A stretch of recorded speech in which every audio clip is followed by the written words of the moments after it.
So, Mr. Nigel Barker, my fellow Brit, tell the viewers about trends that you're seeing coming up.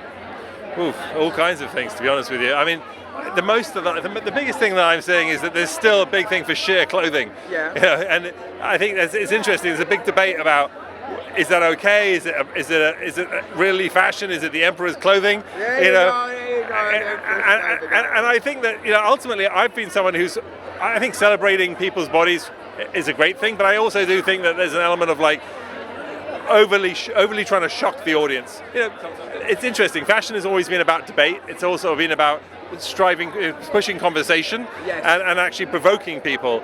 But it's also a reaction to what's happening in society. Yeah. It sounds deep and people often think fashion is frivolous.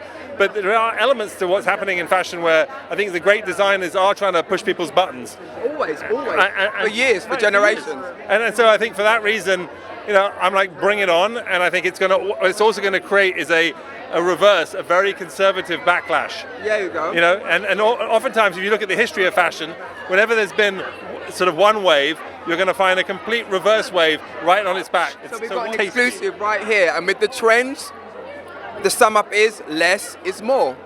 Or more or less. There you go.